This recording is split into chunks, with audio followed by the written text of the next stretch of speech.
최악의 노인 빈곤율에 멍해를 안고 있는 대한민국, 그런 우리에게 그나마 버팀목이 되어주고 있는 것은 국민연금입니다. 하지만 어쩐지 지금 시대의 국민연금은 불신과 불만의 아이콘이 된 것 같은데요. 오늘 한마디만 더 할게 클럽에서는 국민연금 개혁과 관련한 이야기 세 분과 나눠보도록 하겠습니다. 뉴스공감 화요일의 남자 박시동 경제평론가 나오셨고요. 네, 안녕하세요. 박시동입니다. 예, 한국보건사회연구원 명예연구위원이자 연금연구의 리더를 맡고 계신 윤성명 위원 나오셨습니다. 안녕하세요. 네, 안녕하세요. 예, 그리고 공적연금 강화를 위한 연금행동 정책위원이시죠. 재갈현숙 위원 나오셨습니다. 안녕하세요. 안녕하세요. 예.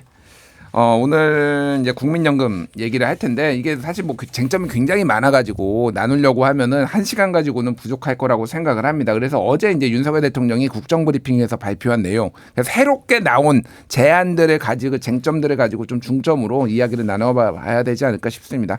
일단 본격적으로 토론에 들어가기 전에 일단은 지금 국민연금의 현황이 어떻게 됐는지를 좀 정리를 하고 넘어가야 될 것 같아요. 지금 전체적으로 좀 요거는 박시동 평론가님한테 좀 부탁을 드려야 될 것 같은데 지금 국민연금이 이제 2055년이면은 이제 고갈될 거다라는 게 제5차 재정 추계를 통해서 이제 나왔는데 현황 지금 보험 요율은 어떻고 소득 대체율은 어떻고 그리고 지금 어떤 정도의 상황인지를 좀 간단히 정리를 해 주시죠. 사실은 이 지금 현재는 이제 9% 정도의 우리가 보험료율을 가지고 있고요. 9%. 예. 소득의 9%는 내는 거죠, 그러니까. 그렇습니다. 예. 그런데 이제 사실은 이제 정부가 뭐 5년에 한 번씩 이렇게 법적으로 추계를 하도록 되어 있어요. 그래서 지난번에 이제 정식으로 이제 국민연금 개혁에 앞서서 새롭게 추계를 했는데 현재로서는 이제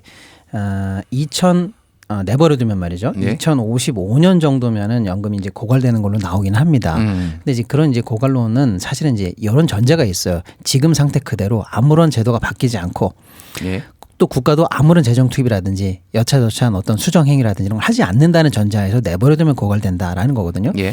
그러니까 사실은 이 고갈론은 어떻게 보면은 이제 고갈 공포론으로 조금 포장이 되어 있어서 큰일 났다 이렇게만 되어 있는데 정부가 아무것도 안 할 리는 없다. 그리고 뭔가를 하려고 하니까 지금도. 그렇죠. 예. 사실은 고갈 공포론보다는 어떻게 보면 이 고갈 상황에 대한 인식을 명확히 하고 그에 따라서 이제 우리가 어떤 식으로 개혁할 것인가라는 개혁 필요성론으로 조금 포장이 됐었어야 됐어요. 그래서 예. 사실은 정확히 말씀드리면 2055년에 고갈되는 것은 맞으나 현재 상황에서 보험료율이나 소득 대체율을 그대로 두지 않고 이제는 고갈을 앞두고 어떤 식으로 우리가 개혁에 나서야 될까라는 논의가 필요하다라는 걸로 좀 해석을 다시 바꿔봐야 될 것 같고요.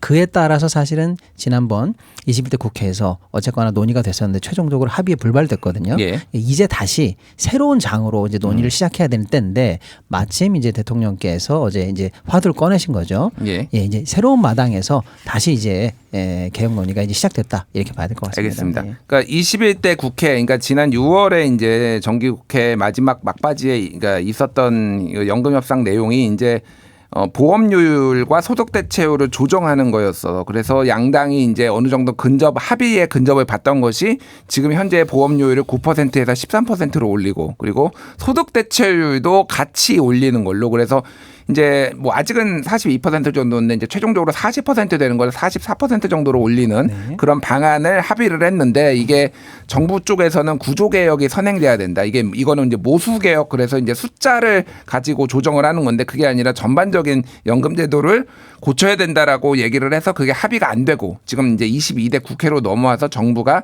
국회가 이제 개원한 이제 시작한 지 한 3개월 만에 이제 방안을 냈다, 이렇게 보시면 될 것 같습니다. 그래서 지금 어제 윤석열 대통령이 얘기를 했던 게 이제 며칠 전에 기사로도 나오긴 했지만은 쟁점이 굉장히 좀 굵직굵직한 쟁점이 있어요. 그래서 요거를 제가 사전에 이 세 분의 위원님의 의견을 제가 여기에서 방송에 들어오기 전에 좀 들어봤습니다. 일단 요 세 가지가 뭐가 있냐면은 보험료율을 세대별로 차등 인상한다. 요게 하나가 대통령이 얘기를 한 거였고요. 두 번째는 자동 안정화 장치를 도입한다라는 건데, 자동 안정화 장치는 쉽게 얘기를 하면은 연금이 고갈이 되거나 연금의 안정성이 무너지지 않기 위해 이를테면 소득 대체율이나 이제 받는 돈을 좀 자동으로 시스템적으로 이제 뒤에 가면은 요율을 변경하는 장치를 말하는 거고요. 세 번째는 국가가 지급 보장을 명문화한다라는 겁니다. 요 세 가지가 이제 대통령께서 어제 조금 새롭게 얘기를 꺼낸 거거든요.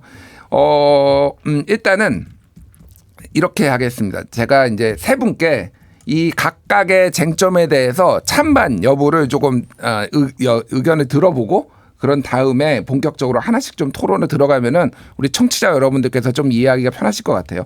자, 먼저 보험료율을 세대별로 차등 인상한다. 지금 뭐 정부의 생각은 4050은 이를테면은 뭐 10년간 뭐 이렇게 한 4%포인트 이 정도 올리면은 여기 2030은 한 20년간 올리겠다. 뭐 요런 대충 이제 이건 제가 대강 얘기를 한 겁니다. 왜냐면 구체적인 안이 나오지 않았으니까.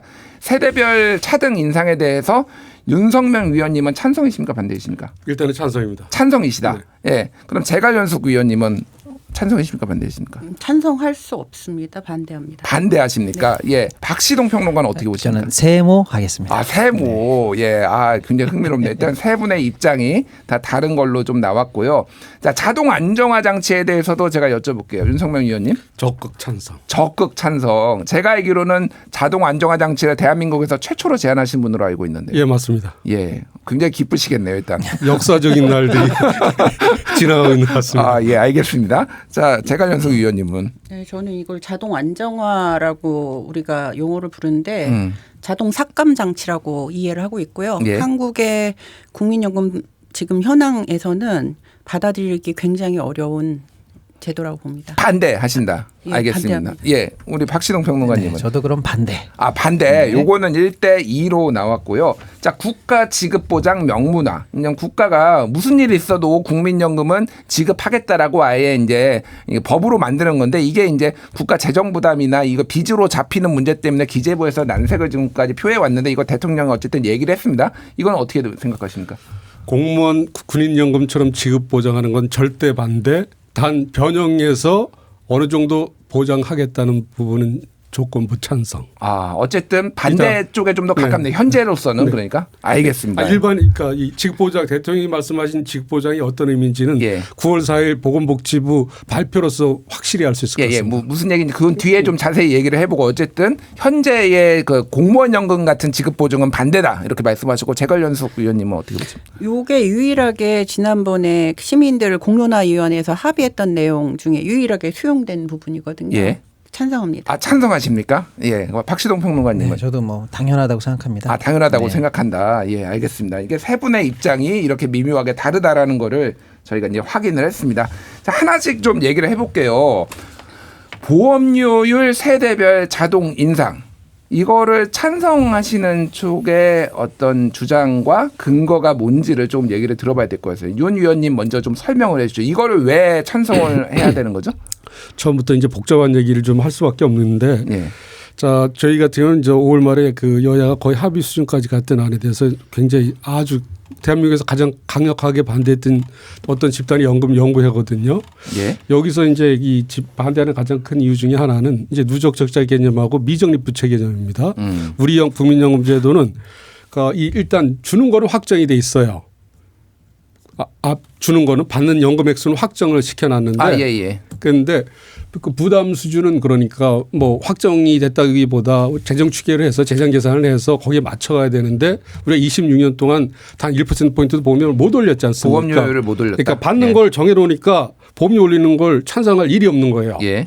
더보다 그냥 받을 수 있는데 더 올린다 그러니까. 그래서 거기서 나오는 게 뭐냐면 이건 그동안은 뭐 저기 다른 쪽에서 이거 뭐 전문가 사이 합의가 안 됐다 그러는데 국제기구에서 다 쓰는 개념입니다. 그런데 예. 결론부터 말씀드리면 지난 5월 말에 그렇게 제가 재정계산위원회 국회 연금특위 다 참여를 했었는데 그렇게 이거 못 받아들이겠다고 정부도 난색을 표하다가 지난 5월 말에 보건복지부가 전 국회의장인 김진표 국회의장한테 보고한 수치가 있어요.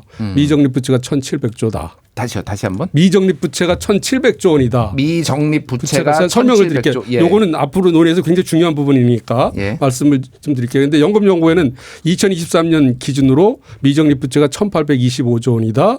GDP 대비 81%라는 거예요. 근데 차이는 좀 있지만 정부가 공식적으로 국회의장께 보고를 했으니까 인정했다는 거 아닙니까? 예. 이게 무슨 뜻이냐면 국민연금 주는 걸 확정해놨다 그러잖아요. 88년 우리 국민연금 제도가 도입된 이후에 지금 이미 국민연금을 받고 있거나 국민연금에 1년이라도 1개월에도 가입한 사람들한테 지급하기로 약속된 액수가 3,000조 원 가량 된다는 거예요. 예. 근데 우리가 갖고 있는 적립금은 1,200조 원이 채 안 돼요. 예. 그러니까 1,825조 원입니다. 이건 실체예요. 우리가 저기 연금을 안 주지 않는 한 누군가는 부담해야 되는 수치입니다.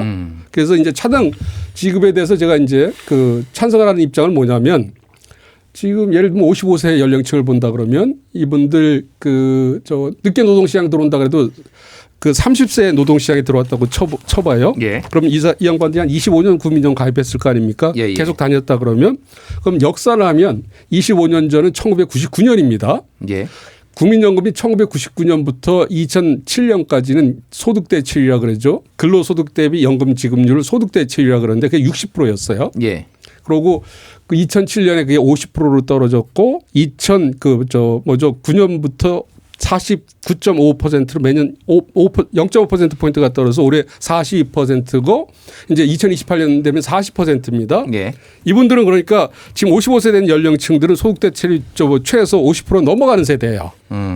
그런데 보험료는 저 평생 9%만 받고서 이제 연금 받을 일밖에 안 남았어요. 예. 그런데 5차 재정 축의 핵심적인 내용은 뭐냐면 이건 공청회 때도 이런 것들을 굉장히 이제 아주 흐릿하게 만들어 갖고 이런 혼란이 있는데 5차 국민연금 재정 개선의 핵심 뭐냐면 예. 소득 대체율 40% 유지할지라도 이미 발생한 1,825조의 빚, 미적립 부채를 더 늘리지 않기 위해서는 보험료를 19.8% 예. 20%를 걷어야 된다는 게 5차 재정 추계 결과 핵심입니다. 예. 그래서 지금 9% 보험료를 걷고 있잖아요. 그럼 19.8% 걷어야 되니까 9%포인트 걷으니까 10.8% 포인트를 적게 걷고 그게 매년 누적적으로 부채로 쌓이는 거예요.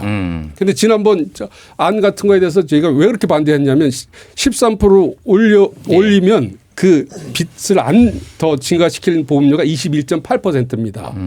그러니까 더 이게 늘어나는 거죠. 예, 예. 그래서 어쨌든 근데 지금 이제 젊은 층들이나 이제 앞으로 들어올 미래 세대들은 소득 대체율 40%도 이거 제대로 지급할지 안 할지 모르지 않습니까? 이게 뭐 할 수도 있다고도 그러는데 하여튼 그런데 보험료는 제가 빚더미 이게 부채가 안 늘어나게 하려고 그러면 20% 정도 걷어야 된다 그랬잖아. 이건 재정 추의 결과예요. 제가 주장하는 게 아니라. 예. 그래서 제가 찬성하는 이유는 이거죠. 그러니까 그 소득 대체율을 훨씬 더 많이 받으면서 연금 지급률은 기껏해야 보험료 9% 받고 끝나갈 분들인데 예. 이분들한테 예를 들어서 만약에 보험료를 13%까지 올린다 그러면 4% 더 올리는 거 아닙니까?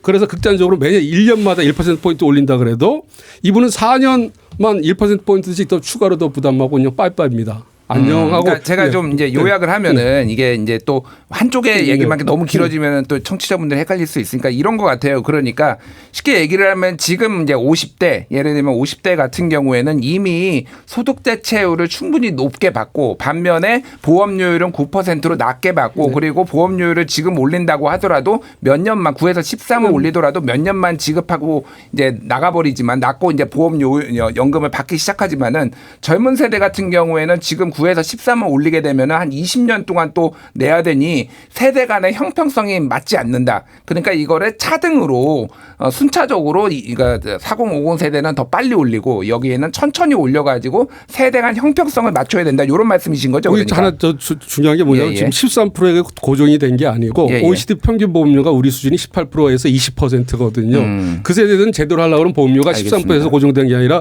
18% 20%까지도 올라가야 돼요. 예, 뭐 그거는 또 다른 차원의 얘기니까 어쨌든 예, 보험료 그러니까 모수에 대한 거는 좀 나중에 얘기를 하고요. 어쨌든 요렇게 세대별로 이 소위 말하는 4050 뭐 40까지 모르겠고 어쨌든 나이가 더 들면 들수록 보험료율은 이미 덜 내고 이미 많이 받게 돼 있는 게 구조적으로 그렇게 돼 있으니 지금이라도 지금 젊은 세대들의 국민연금에 대한 불안감이 많고 높으니 이거를 좀 연금 개혁을 원활하게 하기 위해서라도 그리고 세대 간 형평성을 위해서라도 이거를 차등으로 지급을 하게 해야 된다라는 게 이제 윤 위원님 말씀이셨고요. 우리 재갈현숙 위원께서는 약간 한숨을 하면서 쉬시는 것 같아가지고 제가 발언 기회를 좀 드리겠습니다. 네. 그 사용하시는 개념이 누적 적자, 미정기 부채 굉장히 강력하게 항상 사용하시는 개념인데 예. 공적연금에서 이런 개념을 전제로 미래에 적자가 쌓인다. 이런 식으로 그러니까 재정 계산을 할 때는 우리가 참고를 할 수 있지만 이 전제를 갖고 재정을 바라보지 않습니다. 왜냐하면 사연금이 아니에요. 사연금은 가입자들이 낸 돈만 갖고 운영을 해야 되죠. 예. 그러나 공적연금은 사회가 지속 가능한 이상 사회 구성원들이 경제활동을 참여하는 사람들이 생산해낸 것을 노인 세대들과 분배하는 그런 아이디어로 시작된 제도입니다. 예. 다만 우리가 보험료를 내서 기록에 남기는 것은 자신이 노동에 기여하는 기반 그리고 자신의 소득을 그러니까 생애소득 기반에서 노후에 어느 정도 사회가 함께 보장을 할까 이런 근거를 위해서 이제 기록을 하기 시작을 한 것이고요. 예. 그렇기 때문에 지금 예를 들면 저희 나라 88년도 제도 시작할 때 보험료를 3% 보장성 70%로 시작했어요. 지금 생각하면 말도 안 되죠. 말도 안 되는 제도예요. 그렇게 예. 시작한 그 국가가 그렇게 시작한 거예요. 그 말도 안 되는 걸 왜 시작했냐? 이 당시에는 사실은 3% 그러니까 제도를 시행하기 위해서 국민들에게 합의를 도출해내기 위해서 하는 것도 있었고 또한 이 당시에는 이제 은행 금리 뭐 이런 여러 가지가 고려돼서 이렇게 시작해도 되겠다라고 한 거죠. 예. 그런데 급격하게 우리 사회가 아시겠지만 지난 50년간 출생률이 말도 못하게 떨어지면서 이 사회 지속 가능성이 급변하는 인구 구조에서 가능할 수 있겠느냐. 여기에 퀘스천 마크가 찍힙니다. 예. 자, 그러면 우리 사회가 지속 가능하기 위해서는 무엇에 방점을 찍어야 되냐. 연금뿐만 아니라 모든 사회 제도 자체가 사실은 노동하는 사람들이 끊임없이 계속 이어지는 그런 기반이 만들어져야 되는 거거든요. 예. 사실 거기에 투자를 해야 되는 거고 그것을 위해서 국가가 사실 여러 가지 정책을 투입해야 되는데 우린 계속 실패해왔고 여전히 우리나라 국가는 지금 이번 발표에서도 마찬가지로 이것을 공적인 부담의 부분들을 공적으로 국가가 우리가 이 초저출생 초고령화 문제에 대해서 어떤 책임을 지겠다는 얘기는 하나도 없어요. 하나도 없이 지금 다 올곧이 가입자들이 피해를 보고 그리고 가입자 전체를 세대로 쪼갭니다. 그 어느 나라 공적연금도 세대별로 찢어서 연금 보험료율을 차등화시켜서 적용하는 나라가 없고요. 전 세계에 이런 없습니다. 사례가 없나요? 없고요. 예. 또 하나는 아까 과거를 추적하셔서 이전 세대들은 70% 60% 그리고 쭉쭉쭉쭉 감소하고 있는 보험료를 적용받기 때문에 더 나은 보장성을 받으니 향후에 보다 먼저 부담을 하는 게 맞다. 이건 전적으로 사연금에 생각하는 방식이고 사연금에서도 역으로 추적해서 돈을 더 내십시오 하는 방법은 없습니다. 예. 제가 알기는 없습니다. 자, 또 하나는 이런 논의에서 계속 잠재적으로 486이 됐든 586이 됐든 마치 거대하게 뭔가 급여를 받고 있는 걸로 착각들을 하시는데요. 제 세대가 대학교 졸업하자마자 국민연금 가입 대상이 됐었어요. 예. 그때부터 보험료 부담을 하고 왔고요. 실업 기간에 뭐 크레딧이 됐든 뭐 이런 것까지 참여했다면 아마 이제 그렇게 계속 기여할 수 있는 기간에 기여를 했는데 저희가 이제 급여를 앞두고 지금 온갖 덤탱이를 다 쓰고 있는 겁니다. 마치 국민연금 덤탱이를 쓰고 있다. 덤탱이죠. 예. 지금 486이 됐든 구분을 어떻게 하는지도 사람마다 너무 다르고요. 예. 지금 나이 든 세대들이 상대적으로 청년들에 비해서 급여를 많이 받는다 이러는데 올해 1월에 국민연금공단이 작년 연말 기준으로 발표한 우리나라 국민연금 평균 급여액이 62만 원입니다. 예. 그리고 대다수 거의 70%에 해당하시는 분이 60만 원 미만으로 받고 계세요. 결코 많이 받는 수준이 아니다. 그렇기 때문에 지난 21대 국회 특위에서 청년들까지 같이 합의를 했어요. 같이 합의한 내용이 우리가 저연금 급여의 덫에서 나와서 예. 모두가 더 부담하고 지금보다 조금 나은 급여를 받을 수 있게끔 지금부터 준비하자.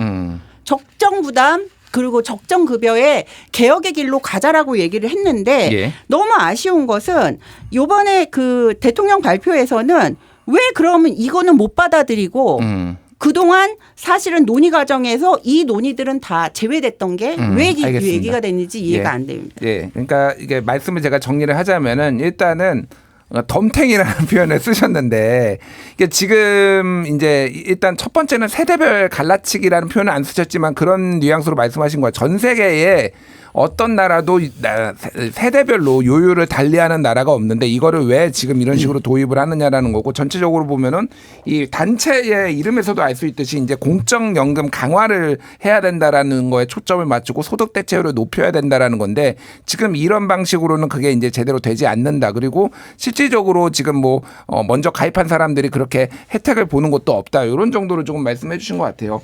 그러니까 이게 저기 박시동 평론가님한테 여쭤볼게요. 그러니까 세대별로 요율을 달리하는 게 이게 다른 나라에는 사례가 없고 이게 지금 우리나라가 최초인 거는 맞는 거죠? 그러니까. 예, 그렇습니다. 근데 제가 일단 그 두 분 의견 다 말씀. 외국 사례 말씀. 아니, 잠깐만 좀 예. 먼저 이제 듣고 얘기를 할게요. 일단 제 예. 의견을 처음에 세모라고 말씀드린 이유는 예. 아까 우리 그 윤 교수님도 말씀 주셨습니다마는 또 사실상 뭐 해석에 따라 뭐 여러 가지 다른 해석이 있을 수는 있습니다만 어쨌거나 설계됐을 때부터 지금까지 기존에 일단 혜택을 보던 세대에 비해서 앞으로 신규로 유입될 많은 세대들의 를 비교한다면 어쨌거나 후 세대들에게 많은 부담이 주어져 있고 상대적으로 혜택은 점점 줄어들 수밖에 없는 상황이다라는 것은 이것은 자명한 사실 아닙니까?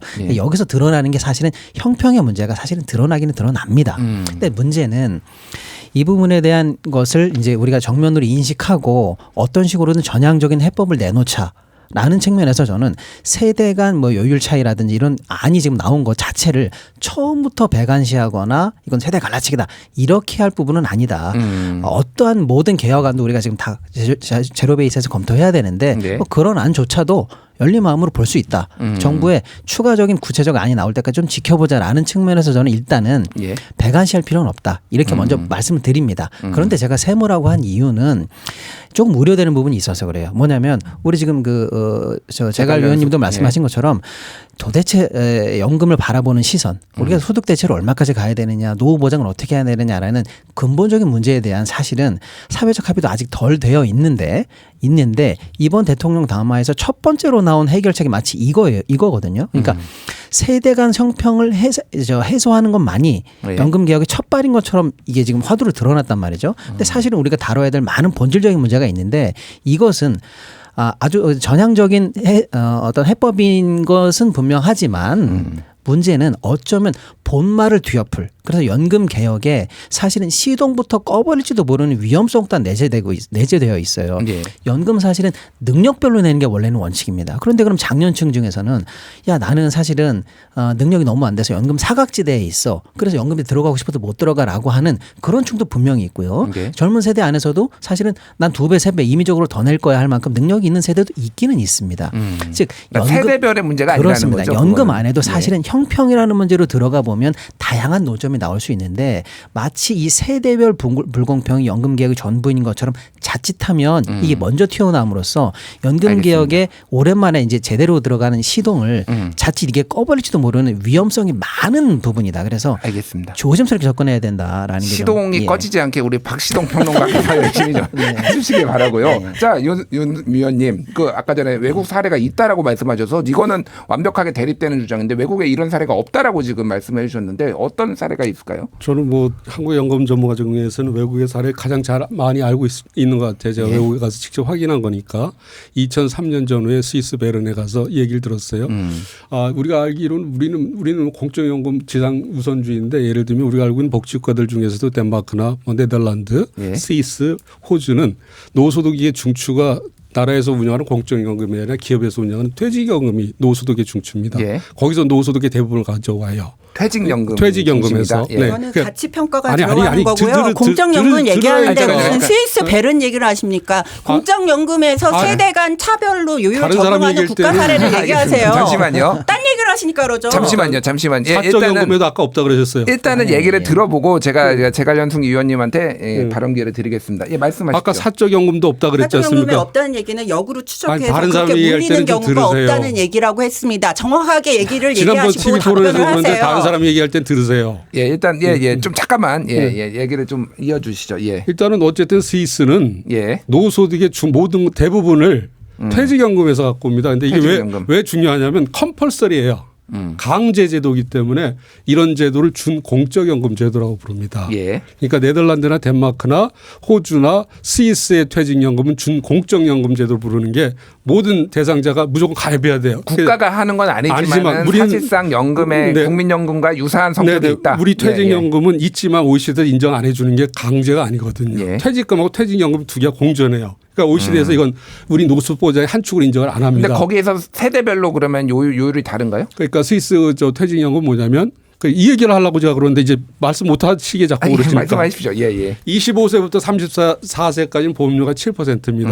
45세에서부터 54세는 15%를 껑충 뗍니다. 예. 55세부터 65세까지는 18% 올라갑니다. 예. 그래서 이게 작동되냐 하니까 된다 그러더라고요. 그러니까 이제 이 사례는 이거 마이너한 건데 제가 중요한 얘기를 하려다가 다 이제 이거 놓쳐버렸어요. 아니, 일단은 이거를 정리를 한번 하고 근데 제가 조금 첨언 드리자면은 사실 예. 이제 아직 정부안이 나온 것도 아니에요. 그러니까 그러니까요. 지금 세계 사례가 어떻고 뭐 이런 걸 해석을 너무 이제 디테일하게 들어가다 보면 역시 해석의 차이가 많이 벌어지는데 예. 잠깐만 제가 두루뭉실하게 정리하자면 공적연금으로 좁혀본다면 사실 세계적으로 아직 도입된 유례가 없다라는 게 좀 다수의 학자님들이 하시는 말씀인 것 같고 공적연금의 역할을 하는 제도. 그렇죠. 이제 다만 선생님처럼 준 공적연금 등등등 해서 어느 정도 사회적으로 강제된 연금까지 포함하면 사례가 있기는 있다 이런 얘기도 있기는 있습니다. 예. 근데 또 하나 이제 팩트 체크를 또 들어가야 되는데 예를 들면 이런 거죠. 그러면 이번에 지금 우리는 이제 현행 9%고 지난번 21대 합의 안까지 나왔던 건 13%인데 예. 지금 그러면 우리 정부 안이 나온 거냐? 그것도 나온 것도 아니에요. 그럼 예를 들면 지금은 이제 이게 헷갈리는 게 세대 간 형평을 한다라고 하면서 세대별로 차등화하면 그럼 마치 이것도 좀 이제 오해를 없어야 되니까 신세대나 젊은 세대들에는 그러면 보험료율이 안 오르니까 부담이 확 낮고 기성세대들은 요율이 높다. 그래서 확실하게 형평을 이게 이제 보상하는 그런 안이다라고 또 오해를 받을 수가 있어요. 근데 아직 정부안이 나온 건 아닙니다만 검토되고 하는 안은 이거예요. 35세에는 예를 들어서 20년에 걸쳐서 0.2씩 올린다. 예. 그다음에 뭐 예를 들어서 뭐 50대 같은 경우에는 4%를 즉시 올린다. 이게 13%로 가기 위해서 말이죠. 예. 그러니까 이런 것도 현재 검토되고 있는 안이거든요. 제 말씀의 핵심은 이거예요. 기존 세대는 확실하게 올리고 신규 세대는 확실하게 줄인다. 이렇게 오해돼서도 안 된다는 거예요. 결국에는 올라가는데 결국에는 올라간다. 올라가는 그 시행 시기를 조정함으로써 그 기간 동안에 약간의 신세대들에게 혜택을 조금 주는 방식이지 이거 완전하게 이게 세대별로 알겠습니다. 다른 요율이 부과되는 방식도 아니다. 요 얘기만 계속할 수는 없으니까 다음으로 넘어가기 전에 재갈연숙 위원님한테 발언권 드리고 제가 다음 주제로 넘어갈게요. 뭐 짧게 말씀하신 거 반박한. 저 하고 싶은 날 아무것도 못했는데 제가 아까 말씀드린 것 중에서 몇 가지 말씀드려야 될 게 있어요. 그걸 먼저 말씀 이게 굉장히 중요한 짧게 해주세요. 예, 짧게 좀 해주십시오. 저 길게도 얘기를 못했습니다. 저보다 더 많은 발언을 했으니까 제가 얘기할 때 그러니까 뭐냐면 이제 지금 차등 부담에 대해서 이걸 자꾸 오해를 하시는데 우리가 어쨌든 3,000조는 지급할 이건 뭐 계산으로 나오는 수치예요. 지급하기로 약속한 게 3,000조입니다. 근데 무슨 문제가 있냐면 어쨌든 복지부가 보고한 자료가 1,700조 원이 부족하다 그랬지 않습니까?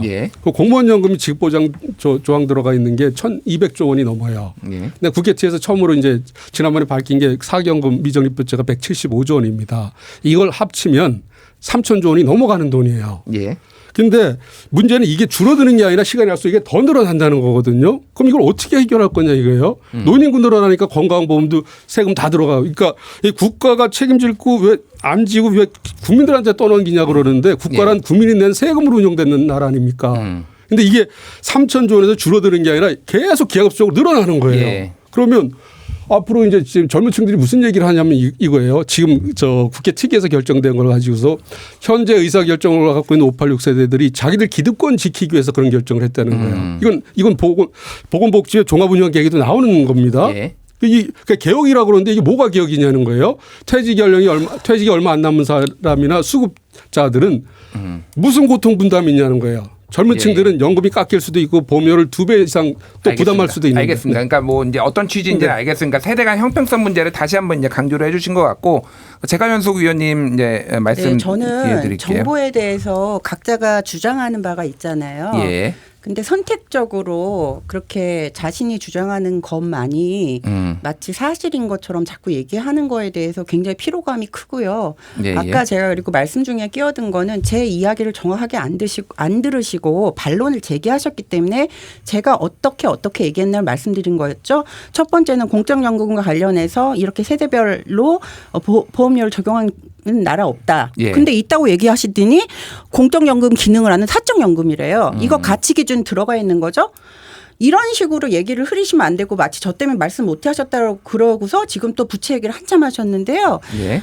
저는 세대 간 사실 국민연금은요. 그러니까 이 부채가 얼마냐 재정이 얼마냐 보다는 우리 사회가 계속적으로 어떻게 유지시킬 것이냐 이 문제라고 생각해요. 그러니까 사회가 어쨌든 인간답게 살 수 있도록 이렇게 네. 국가가 제고해야 될 기본 서비스 같은 걸로 보시는 거잖아요. 보험료를 예. 낼 수 있는 사회적 기반이 예. 일할 수 있는 사람의 사회적 기반이 계속적으로 제공된다면 사실은 이거는 극복해 나갈 수 있는 그동안은 사실 우리가 경제활동 인구가 많았기 때문에 견뎌온 거거든요. 근데 향후 30년 동안 3분의 1로 이게 줄어버린다는 그런 추계가 계속 나오니까 30%가 줄는다는 추계가 나오니까 사실 뭔가 대책이 필요한 것 같고 후세대 분들에게 지금과 같은 어떤 이 수준이 과연 보장되냐 이거에 대한 걱정이 있는 건데 예. 그럼 그거를 마련하기 위해서는 사실 국가가 이제까지 보험료를 부과했던 방식을 바꾸는 여러 가지 제안이 있을 수 있는데 갑자기 세대 어쨌든 잠정적으로 모두 다 올려서 내지만 세대를 구분해서 보험료를 다르게 적용하는 게 형평성을 제고하는 것처럼 얘기하는데 아까 박시동 평론가님 말씀하신 것처럼 사실은 사회보험으로 이걸 운영하는 이상은 소득에 따른 부가거든요. 예. 그러면 소득 능력이 높은 사람에게 예를 들어 같은 중장년이라도 정규직 비정규직 실업자 간의 차이가 큽니다. 예. 같은 청년이라도 마찬가지겠죠. 이건 세대 간으로 구분할 수 없다는 알겠습니다. 거죠. 예, 무슨 얘기인지 알겠고요. 그러니까 일단은 세대별로 차등 요율을 올리는 것 자체가 논점을 지금 흐리고 있다. 그 국민연금의 이제 공적 어떤 연금이라는 이거에 강화를 해야 되는데 논점을 흐리고 있다라는데 좀 더 이제 초점을 맞춰서 해주신 것 같고요. 요것만 할 수가 없어서 다음 자동 안정화 장치로 좀 넘어가겠습니다. 그러니까 자동 안정화 장치가 뭔지 먼저 박시동 평론가님이 짧게 좀 요약을 해주시죠. 네, 이제 한마디로 말씀드리면 매년 국민연금의 기금 상황을 평가를 합니다. 그래서 뭐 인구가 이렇게 됐네, 네. 올해 손실이 이렇게 났네, 보험료율이 이렇게 됐네 등등등을 자동으로 평가해서 특별하게 법을 바꾸거나 이러지 않고요. 그냥 오토매틱하게 그 운용을 수시로 변화를 자동화적으로 주는 그런 장치를 도입하자라는 겁니다. 그러니까 예를 들어서 지금 우리가 국민연금 가지고 뭐 요율 하나 가지고 할 때도 얼마나 사실은 국민연금 정체가 어렵습니까? 사회적 갈등이 그렇습니다. 계속 생긴다. 이거 논의할 때마다. 근데 이런 거를 건너뛰고 오토매틱하게 수치를 가지고 자동적으로 결정하는 시스템을 도입하면 논의의 비용도 줄이고 하는 거 아니냐라는 그런 제도를 이참에 도입하자. 요게 이제 쟁점이 되겠습니다. 그러니까 예를 들면 그런 것도 있었어요. 예를 들면 서울시의 이제 버스 요금이나 지하철 요금을 할 때마다 매번 이제 정치적 요인도 끼고 그러는데 차라리 그냥 물가 인상률 얼마면은 자동으로 그렇죠. 하자 이런 얘기도 있었고 최저임금도 약간 그런 얘기들이 있었거든요. 물가 상승률에 연동을 해서 계산해 버리자 뭐 이런 건데 약간 그런 개념 같아요. 그렇습니다. 그러니까 네. 알겠습니다. 자, 윤 의원님, 요거는 찬성하신다라고 그리고 네네. 본인의 최대 업적이라고 아까 전에 뿌듯하다고 말씀하셨는데 언제 이거를 처음 제안하셨어요? 1999년 9월에 제안했습니다. 그럼 25년 네, 됐네요. 근데 이 자동 안정화가 처음 도입된 예, 전 세계에서 처음 도입된 해가 1999년입니다. 아, 다른 나라에서요? 네, 처음 예. 스웨덴에서 도입된 해가 1999년 1월부터인데 제가 잠깐만요. 그러니까 시간이 지금 많지가 않아서 너무 길게 설명을 네. 해주시면 안 되니까 왔다 갔다 하려면은 좀 짧게 네. 일단은 이 설명은 들었고 왜 찬성하시는지를 좀 짧게 말씀해 주시죠. 그러니까 어제 대통령 연금개혁 방향에 대해서 약간 오해를 하신 것 같아요. 순서가 뭐냐면 지속 가능성, 세대 간 공정성, 노후 소득 보장입니다. 예. 국회 논의하고 완전히 다른 내용이에요. 첫 번째 지속 가능성이에요. 근데 우리는 일본 제도를 배교하는데 일본은 100년 튼튼 연금인데 우리는 55년에 기금 소진되지 않습니까? 예. 31년이면 끝장이에요. 그러니까 이 자동 안정장치를 도입하자는 취지는 뭐냐면 그러니까 이것도 우리는 뭐 그렇게 세게는 도입 못할 것 같은데 예를 들면 최소한 30년 정도는 기금 소진 시점을 좀 연장시켜 줘야 뭐 젊은 세대들이 안심할 거 아니냐. 예. 이제 그런 식의 어떤 자동 안전장치 개념을 도입하려고 그러는 것 같아요.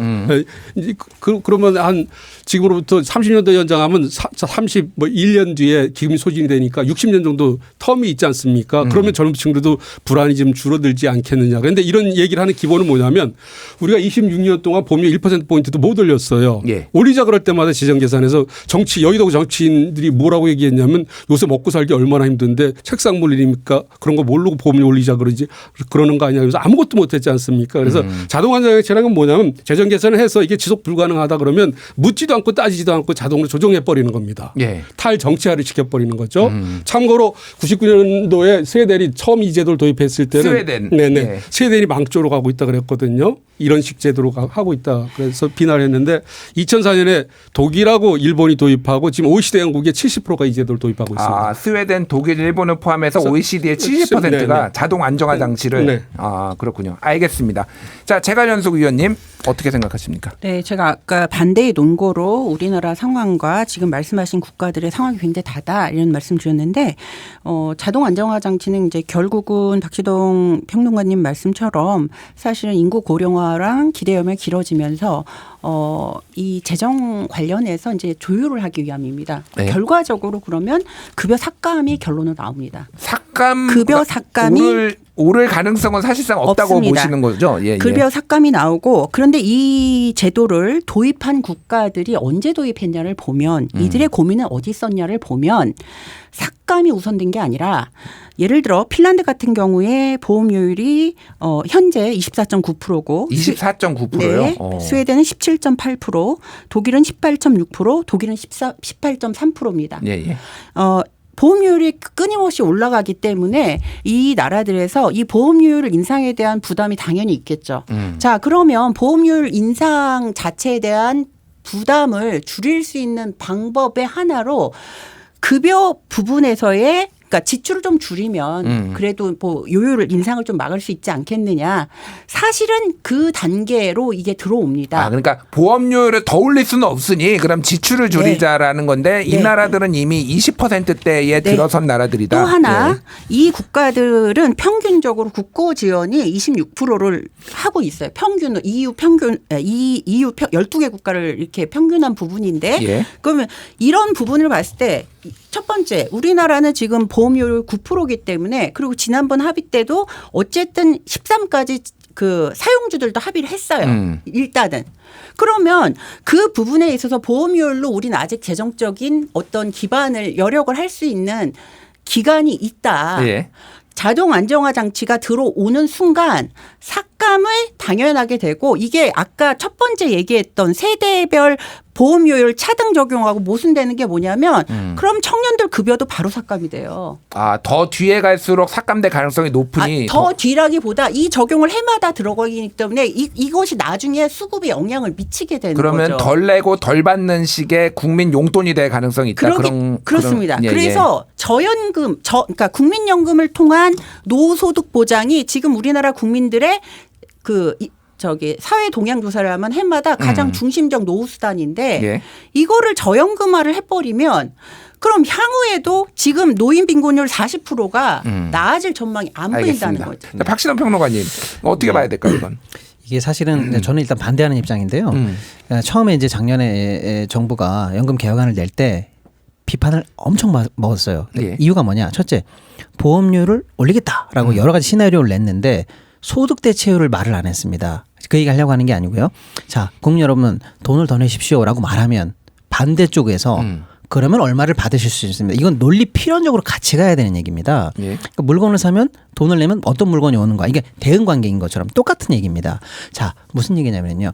연금을 받을 때 자동으로 안정화하겠다라는 말은 이 말이 좀 고급스러운 표현인데요. 쉽게 말하면 자동 안정화 장치가 아니라 자동 삭감 시스템입니다. 나쁘다는 건 아닙니다. 근데 자동 삭감 시스템이 되려면요. 원래 어디에서부터 삭감할 건지라는 대전제가 먼저 확정이 돼 있어야 기준점이 돼요. 있어야 된다. 그렇습니다. 예. 즉 구조 개혁이 끝난 다음에 내가 어느 정도 보험 대체율을 가지고 어느 정도 소득이 되고 우리 보험은 어느 정도 완성이 돼 있다라는 게 완성이 돼 있는 다음에 그 다음에 이제 오토매틱하게 미세 조정하면서 삭감하겠다라는 게 자동 안정화 장치인데 예. 지금 우리는 그런 구조 개혁에 대한 논의를 이제 시작하고 완성도 안 돼 있어요. 그런데 마치 이게 어떤 개혁의 최첨단 인 것처럼 꼭 해야 되는 것처럼 먼저 나오고 있다라는 거는 대전제가 합의되지 않았기 때문에 이걸 도입한다는 것 자체가 말이 안 된다라는 입장이고요. 실제로 아까 우리 재걸 위원님 말씀처럼 많은 유럽 나라들이 들어와는 있습니다. 근데 그 나라는 역시 방금 제가 말씀드린 똑같은 논 것처럼 이미 연금 구조화라든지 이런 것들이 어느 정도 성숙히 끝났기 때문에 들어와도 큰 문제가 없었고요. 우리처럼 만약에 좀 늦게 들어간 나라도 있어요. 예. 그런 나라는 조금 도입이 성급했던 나라는 막상 해보니까 상관액이 너무 큰 거예요. 그래서 하다가 만 나라도 있습니다. 스페인 같은 나라는요. 스페인이요? 그렇습니다. 예. 그렇기 때문에 다시 한번 정리하자면 결국 우리가 가야 되는 구조개혁 같은 문제를 먼저 선결적으로 국민 합의를 이뤄내지 않고서 이거 먼저 얘기한다는 것은 시기상조고 논리 필수적으로도 맞지 않다. 알겠습니다. 윤석명 위원님 얘기 들어보겠습니다. 이거 굉장히들 오해를 하고 계세요. 예.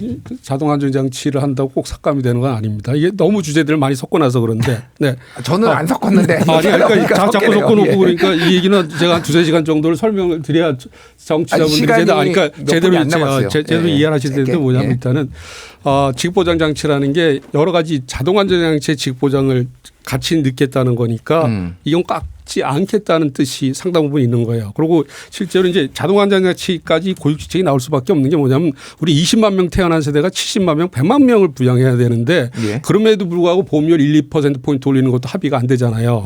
다른 나라든 다 성숙됐다는 게 그게 뭐냐면 얘들은 우리보다 보험료를 2배 이상 더 받으면서 연금액은 우리보다 더 적게 받아요. 그게 받는 거하고 내는 게 균형을 맞추고 그 말대로 미세 조정을 하는데 우리는 모든 얘기 다 하면서 받는 것만 얘기하면서 부담은 국가 세금 내라 그러지 않습니까? 예. 그러니까 결국 아주 이 부분에 가장 부정적인 효과를 본 사람들은 젊은 층이니까 자동으로 가보자 이 취지가 있는 거고. 근데 이제 제일 여기서 문제는 뭐냐면 자동 안전 장치는 삭감 장치라는데 그게 아니고 많이 잘못 알려졌어요. 저는 일본이나 핀란드 가서 다 확인한 내용입니다. 예. 핀란드가 준자동 안전 장치를 도입하고 있어요. 그런데 일본은 마이크로 슬라이드라고 하고 있는데 일본은 50% 소득 대체는 보장하겠다는 거예요. 1가구 2 기준으로. 그러니까 자동 안전 장치가 도입된 들어와 있는 나라임에도 불구하고 네. 50% 밑으로 안 깎겠다는 거예요. 우리보다 2배 더 부담하고 있거든요. 그다음에 제가 선호하는 핀란드 유형은 뭐냐면 얘들은 이게 평균 수명이 늘어나는 만큼 연금액을 깎아요. 예. 근데 1년 만에 뭐 평균 수명이 1년, 2년 늘어나는 건 아니잖아요. 1년에 0.2년, 0.3년 늘어나는 거 아닙니까?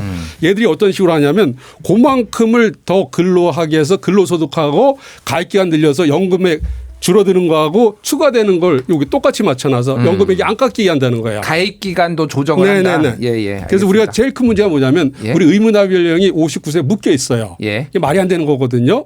고령화 시대에는 바뀌어야 네네. 된다. 그러니까 영업수명이 이미 65세로 갈 거기 때문에 그래서 그걸 5년 연장을 시키면 우리 지금 알겠습니다. 받는 연금의 소득 시간- 대체율이 13%가 늘어나요. 예, 알겠습니다. 지금 시간이 거의 다 돼서 국가 지급 명문화는 얘기도 못 하겠네요. 그러니까 시간이 부족해서 그래서 마무리로 그것까지 포함을 해가지고 전체적으로 한 분씩 뭐 마무리 발언을 좀 해주셔. 이게 한 시간이 금방 갔습니다. 네. 이 정도로 이게 뜨거운 주제다라는 걸 다시 한번 확인을 했고요.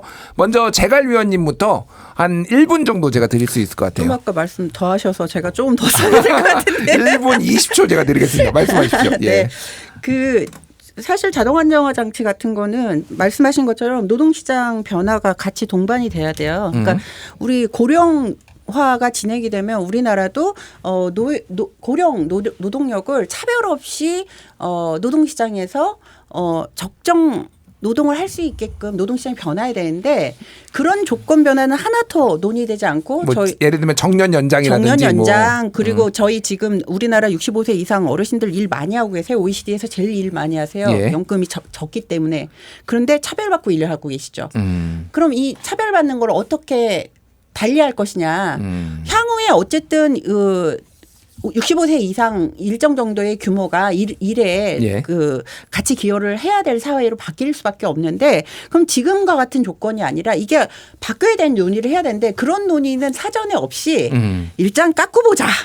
이런 얘기가 너무 쉽게 되고 있다. 알겠습니다. 그래서 그리고 또 하나는 제가 좀 강조드리고 싶은 거는 저는 우리나라 국민들이 지난번에 무려 4%포인트 연금 보험료 인상하는 거에 합의를 했어요. 예. 시민대표단들이. 그런데 그렇게 합의한 내용의 대전제는 뭐냐면 보험료도 인상하지만 우리 노인 빈곤율도 같이 한번 해결해 보자. 우리 사회가 한번 같이 기여하고 이 문제를 같이 해결해 보자. 좀 더 나은 사회로 알겠습니다. 만들어가자는 노력을 하는 거에 대해서 예. 정부가 진지하게 좀 받아줬으면 좋겠습니다. 알겠습니다. 예, 소득 대체율도 같이 높이고 빈곤율 해결하는 것도 중요하다 말씀하셨고요. 야, 윤 의원님 짧게 좀 정리해 주시죠. 예. 예, 지금 우리가 이제 소득 대체율 이거 올리자 그러는 건 그야말로 해프닝입니다. 이게 효과 나타나려 그러면 40년 뒤에 효과가 나타나요. 예. 그런데 지금 우리가 전제로 삼고 있는 거는 50년대에도 국민연 평균 가입 기간이 26년이라는 걸 전제로 하고 있거든요. 경제 활동을 26년을 잡고 있는 거예요. 인생 100세 시대에서 26년 경제 활동한다 그러면 74년 누구한테 얹혀 살아야 됩니다. 다른 나라는 이미 프랑스는 44년 가입해야 연금을 다 주는 거예요. 예, 예. 그런 관점에서 접근을 해보면 우리 지금 소득 대체율 논의는 굉장히 좀 시대 뒤떨어진 얘기다. 실질 소득 대체율 올리는 쪽으로 가야 되는데 제가 아무 조치도 안 한다 그랬는데 작년하고 올 초까지 대통령 소속 경제사회 노동위원회 초고령 계속 고용 연구에서 이제 저희가 연구를 했던 게 뭐냐면 정년 연장하기는 금방 어려우니까 예.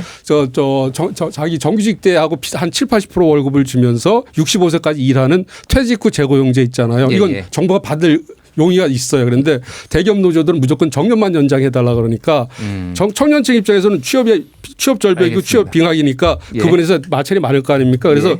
이 연금 문제는 연금제도 하나는 갖고는 안 되고 알겠습니다. 노동시장 개혁으로 같이 가야 풀 수 같이 있다. 가야 된다. 알겠습니다. 박신영 평론가님. 네, 그동안의 연금 논의가 왜 이렇게 힘드냐면요. 사실은 야, 건방 고갈돼. 그러니까 재정 안정이 필요해라는 재정 안정파가 있고 아니야, 나는 빈곤한 노인의 삶은 싫어. 폐지 줍는 노인 싫단 말이야라고 하는 이른바 소득 보장파 등등등이 있습니다만 양쪽 다 우리 사회에서 귀담아 들어야 될 중요한 내용이거든요. 이게 배관시할 필요 없이 이참에 드러난 이런 구조적인 문제까지 다 올려서 합의할 수 있는 한 최대한 합의해야 되는 진짜 마지막 남은 기회가 지금 왔다라고 생각하고요. 예. 건전한 논의가 빨리 좀 됐으면 좋겠습니다. 아, 예. 이게 또 근데 시간이 시급하고 이게 연금 개혁의 어떤 골든 타임을 몇 년 안에 이거 안 하면은 굉장히 큰 문제가 생기니까 또 시급하다는 얘기도 나와서 여러모로 지금 어려운 상황이 아닌가 싶습니다. 오늘 한마디만 더 할게 클럽 박시동 경제평론가, 윤성명 한국보건사회연구원 명예연구위원, 제갈연숙 연금행동 정책위원과 얘기 나눠봤습니다. 세금 죄송합니다. 세금이 나왔어요. 마지막에 큰 웃음 주시네요. 네, 감사합니다. 감사합니다.